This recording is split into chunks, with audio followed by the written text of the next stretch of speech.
Shalom, salam sade, salam Jumat, salam sabar. Lihat marketnya yang kegencet dengan dominance ya. Banyak yang pada ngeluh dominance yang tinggi ya. Seperti saya bilang kemarin, harapannya mudah-mudahan bisa ketahan di 65-an ya. Yaitu range-nya di situ. Mudah-mudahan sih jangan ke bawah. Semalam tail sempat drop ke 600 tapi daily-nya masih nutup di 65,2, masih oke, ada yang nahan di 65 ya. Harus di situ dulu gitu ya, jangan ke bawah gitu untuk pertahankan posisi up-nya ya. Cuma ya itu, ini dominance terlalu tinggi gitu ya. Di squeeze ini harus ditampol dulu BD, suruh injek dulu, pump dikit dulu emaknya altcoin si Ethereum. Jangan Ethereum juga melempem, drop terus Ethereum ya. Ethereum maunya naik dulu ke atas 3.000-an something gitu, biar altcoin juga agak ketolong gitu. Jadi ini hari Jumat ya, simple kita bahas market bentar. Ini saya buat video posisi market cap di 2 triliun, 36 billion, turun 0,9%, volume juga drop kembali ya, udah Jumat hari ini ya. Semalam dia hijau lumayan, ini dia agak drop 20,5%, sekarang posisi volumenya 77,2 billion. Nah, yang ngehe ini buat yang banyak kesel komennya BTC Dominance, banyak yang meringis lihat ini ya. BTC dominance-nya di 54,6 sekarang. Aduh, ini yang buat altcoin nggak bekutik gitu ya. Ini BTC di 65.451, saya buat video posisinya ya. Ethereum di 2.951.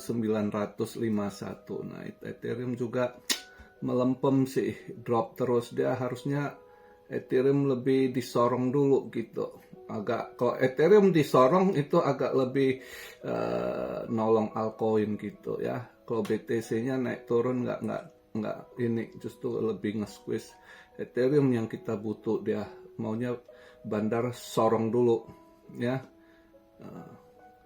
Ini Fear and Greed juga masih kemarin udah agak masuk ke grid di 60-an, ini drop sedikit balik ke 59 netral, antara border di netral sama ini grid lagi ya. BNB drop kembali di 569, Solana masih oke di 160-an dolar ya. XRP stable di 51 sen. Udah gak kemana dia. Cardano di 45 sen ya. Chainlink lumayan agak ini, Chainlink ya. Si Ling Neng lumayan juga loh, naik. Dia ada 13,5%, 14% sama tadi ya. Makanya Neng Ling boleh juga dia.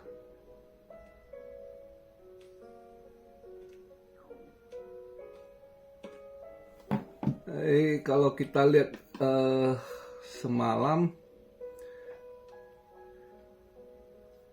saya nggak trade SAO ya. Hari ini saya mau lihat, mungkin mau masuk sedikit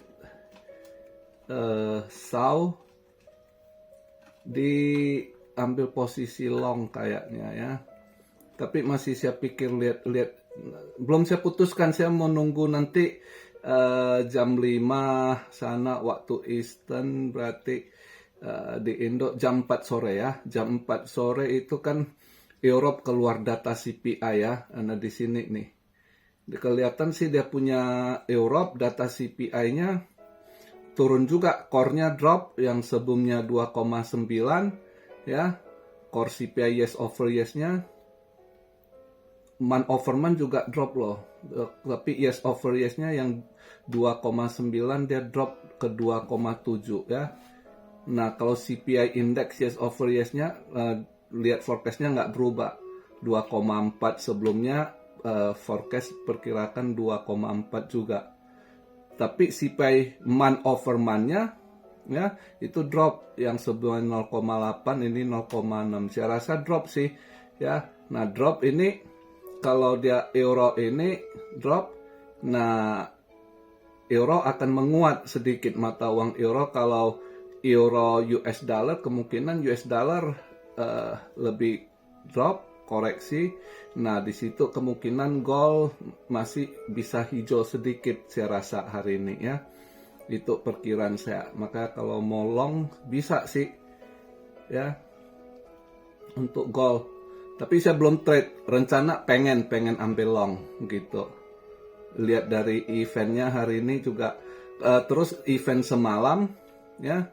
Itu semalam sebenarnya dia ada yang nahan sedikit. Padahal seharusnya lebih anjlok lagi US dollar gitu ya. Karena data semalam juga nggak bagus ya. Data gembel naik ya. Yang diperkirakan 219.000 justru lebih naik 222.000 data gembel ya. Nah, itu mungkin inilah yang agak ngedukung ini. Nah, dia punya Philadelphia Fed Manufacturing itu drop sekali gitu. Yang kemarin aja 15,5, forecastnya 7,7, saya aja pikir, udah drop hampir setengah. Justru lebih lagi ke bawah, 4,5 gitu, anjlok sekali ya ekonominya. Jadi makanya semalam saham pada merah kan. Nah, dolarnya ada yang nahan, justru agak dinaik. Padahal kalau lihat data ekonominya justru dia harus melemah gitu. Ya, mungkin aja hari ini Jumat kan nutup market minggu ini di hari Jumat, besok pagi lah ya untuk Indo besok pagi.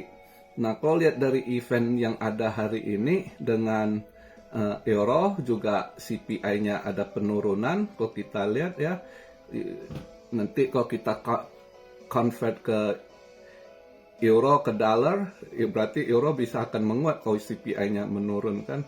Nah, harusnya dolar melemah lagi gitu. Nah, kalau dolar melemah, ya gold harusnya agak hijau gitu. Ya, kripto juga harusnya lebih hijau gitu. Ya, apakah balik ke 66 ntar malam? Ya bisa saja gitu. Ya, untuk Amrik malam ini nggak ada gimana ini yang terlalu event ya, cuma ada yang jam 10 itu US leading index ya, tapi dilihat datanya nggak ada perubahan.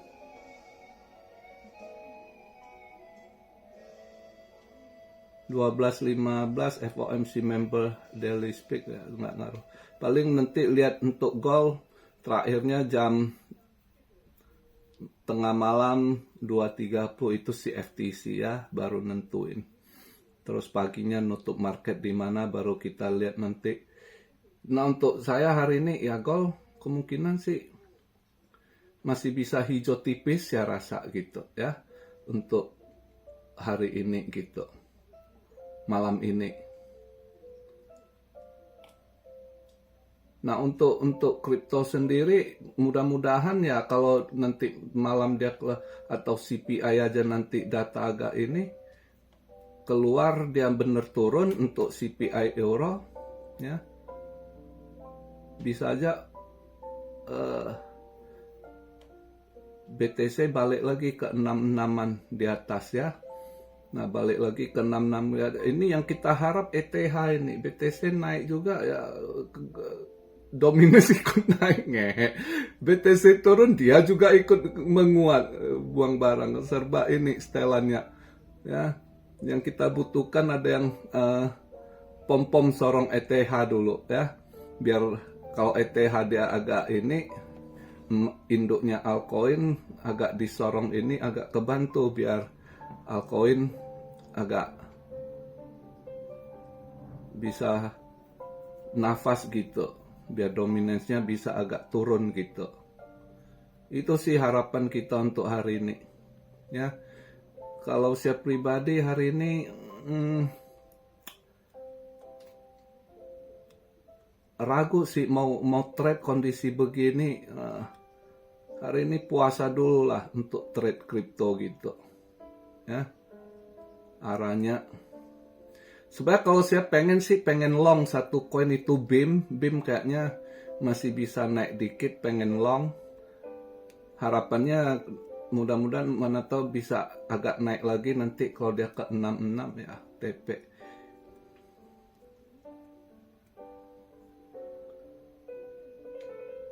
Pengen ngelong itu BIM gitu.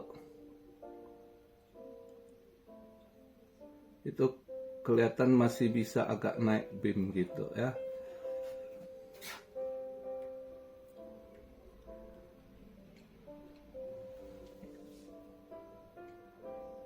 Nah, kondisi ini saya lebih milih kalau mau scalping ya pengennya ngelong sih gitu.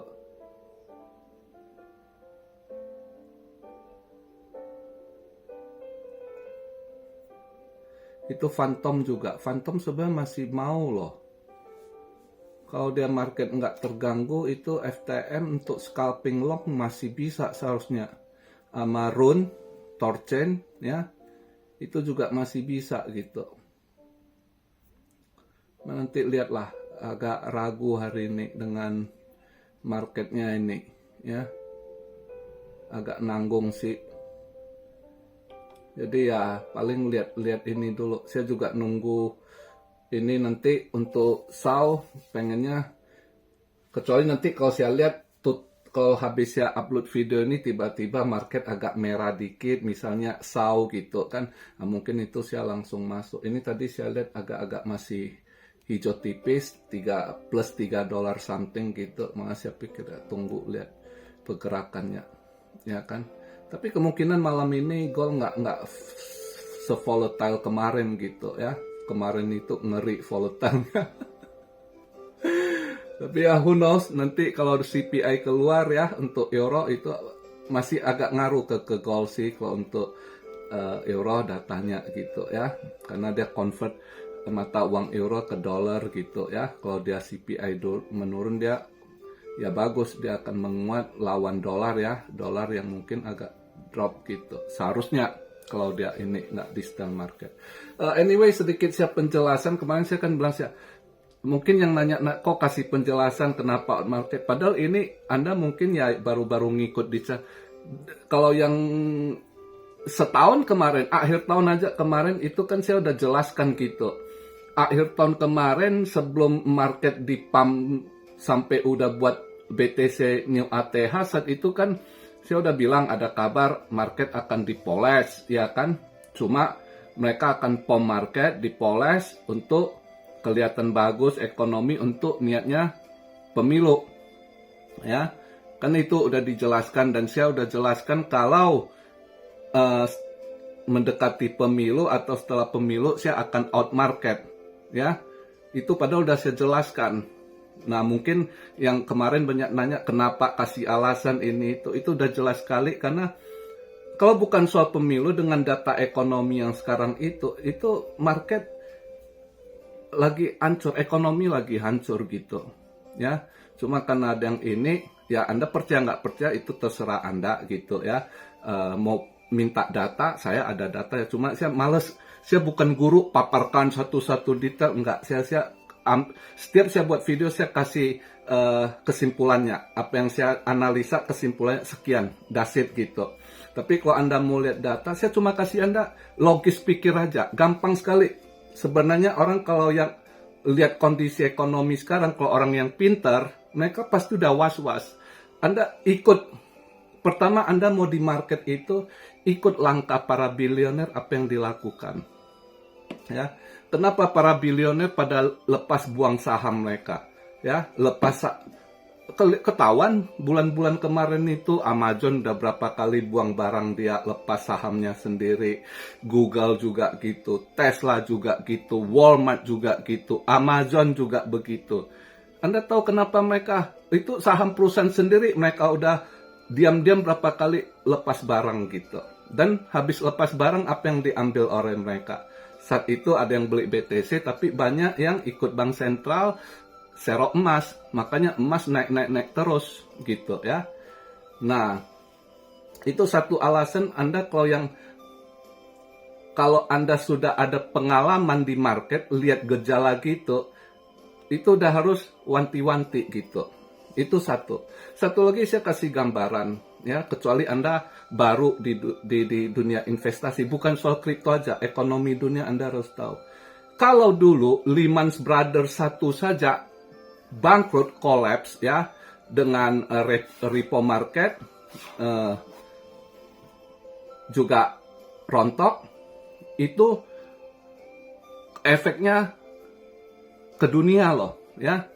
Banyak saham Asia anjlok, Hong Kong yang bunuh diri itu saat Lehman Brothers, itu satu gitu ya. Nah, kenapa saat ini banyak yang rontok masih bertahan? Karena dulu pemerintah Amerika dulu saat Lehman Brothers rontok, yang mimpin saat itu belum berani, nggak segila sekarang pemimpinnya yang berani manipulasi market, berani manipulasi dokumen ya. Saya orang yang pernah tinggal di Amerika, saya tahu sekali dulu para penegak hukumnya itu masih tegak lurus gitu. Anda nggak bisa macam-macam dengan manipulasi dokumen gitu ya. Nah, sekarang udah gila. Mantan presidennya juga berani mereka penjarakan, mau mereka buatlah berbagai skenario gitu ya, yang pendukung-pendukung dulu yang di kabinet mantan presidennya si Trump itu dengan rekayasa kasus, dengan dokumen itu terjadi ya. Jadi pemerintahan dulu saat Lehman Brothers terjadi itu nggak ada yang berani ngolah market begitu gila, terus print uang. Nah, sekarang justru print uang. Nah, satu lagi gambaran buat Anda coba, nggak perlu Anda minta data dari saya, Anda pakai logika Anda aja berpikir ya, yang simple. Kalau udah satu negara ya, itu dalam 100 hari itu cetak uang lagi, cetak hutang lagi, yang sekarang gila gitu, naiknya 1 triliun US dollar ya, itu udah ketahuan sekali. Jadi gimana mau mereka poles, itu balon mereka tiup-tiup terus, jadi Anda tunggu waktu meletus gitu ya. Itu udah nggak sehat sekali. Kalau yang namanya debt ceiling-nya, utang dia itu sekarang itu per 100 hari naik 1 triliun, itu data jelas. Mungkin kalau Anda yang seorang yang memang teliti, sering baca berita, Anda akan lihat tuh berita ya. Beberapa 2 bulan lalu udah diberitakan itu, dari 33 naik ke 34, sekarang udah 34,5 gitu ya, triliun ya. Jadi negara kalau udah gitu udah sangat nggak sehat. Jadi istilahnya bisul itu kapan pecah. Nah, saya orangnya begitu. Saya lihat ini bisul kira-kira mungkin ya setelah pemilu seperti yang mereka mau rencanakan, habis itu pecah.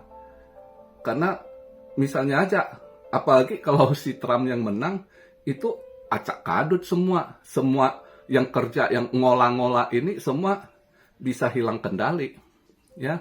Nah, itu banyak hal. Saya nggak perlu kasih data aja. Kalau Anda yang smart berpikir, Anda orang yang bukan dengar berita minta disuap, tapi Anda suka baca berita dan menganalisa, itu sangat simpel. Anda tahu kenapa udah harus wanti-wanti ya market. Karena Anda lihat aja, oh ya, Wall Street bisa pump dia punya stok, karena mereka olah gitu. Padahal company-nya yang rugi, yang tutup, bangkrut gitu. Udah berapa bank yang bangkrut? Dulu satu Lehman Brothers aja bisa efek sampai berbagai negara kena imbas gitu. Ya, ini sudah berapa bank rontok? Ya, perusahaan-perusahaan besar yang udah hampir seabad rontok, perusahaan kuat gitu. Ya, nah satu lagi, ini yang terbaru. Hampir 2 bulan lalu kan itu jembatan Baltimore ketabrak, rontok ya kan. Saya kan pernah bilang sama kalian, selain Amerika ada yang akan hancurkan Amrik, sudah masuk orang-orangnya itu ya, itu yang akan menghancurkan supply chain-nya juga. Jadi bridge dihantam, dia punya kemarin itu kejadian lagi di Texas, Galveston, ya, Galveston itu tempat wilayah untuk minyak, itu kapal tanker hantam bridge lagi, rontok lagi, ya, tapi nggak diberitakan, kurang nggak ini. Waktu yang Baltimore kan ini agak diem, itu di Galveston, itu kapal pengangkut minyak Texas, di Texas, Galveston namanya. Jadi di situ ada untuk merusak supply chain Amerika. Memang selain pemerintahnya sudah acak kadut, dan yang mau hancurkan dia itu udah masuk ke sendi-sendi sana, yang korupsi, yang udah makan. Jadi complicated gitu, ya. Nah, dan dulu itu satu ini aja bisa buat, apalagi dulu belum ada istilah dedolarisasi, menghantam dolar, ya. Sekarang ada BRIC yang hantam dolar, yang semakin dolarnya sebenarnya udah makin nggak ada yang pakai gitu. Tapi kenapa pakai? Nah, itu yang namanya ada yang lakukan Ponzi. Kalau Ponzi itu pasti suatu saat akan meletus. Nah, itu alasan saya. Sangat simpel, sangat gampang. Kalau Anda yang suka lihat berita, Anda yang paham ekonomi, ya, dan Anda lihat gejolak-gejolak apa yang terjadi, dan ikut, sekali lagi, ikut tindakan apa yang dilakukan para bilioner. Saya kan udah pernah jelaskan di video, bilioner tiba-tiba lepas-lepas saham, ya kan, beli ladang, beli tanah, ya kan, bangun pertanian, bangun tanker, ya. Kenapa? Ya, kita udah harus wanti-wanti gitu, lihat langkah mereka. Oke, jadi itu aja. Saya nggak perlu buka-buka data PAM. Gini, kalau Anda ngerti bahasa Inggris, sekali lagi, coba tonton para pakar-pakar ahli yang pernah nangani krisis, ya, seperti Profesor Henki yang John Hopkins, itu dia ahli, ya, soal ini. Anda akan lihat paparan gimana dia ekonomi. Itu bukan ahli abal-abal, ya, itu mereka ahli yang udah pernah dibayar tangani kondisi krisis, bangkrutnya saat itu, jatuhnya Yugoslavia, termasuk Indonesia krisis moneter dulu, ya, waktu saya itu juga pernah pakai dia, si Profesor Henki, sebagai penasehat apa gimana hal itu. Terus Anda bisa lihat Jim Riscard, ya, itu ahli gitu, ya, mereka. Terus Anda pengen lihat paparan data-data, itu George Gammon, Anda lihat, tonton gitu, ya, dan mereka akan ngajarin gitu. Kenapa defisitnya di mana gitu, ya. Jadi karena saya bukan seorang pengajar, saya juga nggak bisa nuntun Anda ini gini-gini, itu bukan saya gitu. Oke, jadi itu aja yang bisa saya sampaikan buat Anda. Untuk Anda lebih jelas, banyak baca, banyak lihat berita, belajar untuk analisa, bagus buat Anda sendiri juga. Oke. Salam Syariah dari Tokyo. Buat teman-teman yang muslim, hari Jumat jangan lupa sholatnya, ya, biar rezeki lancar, ya, penuh berkah. Salam Syariah dari Tokyo. God bless you all. Be blessed, be blessed, be blessed. Immanuel. Haleluya.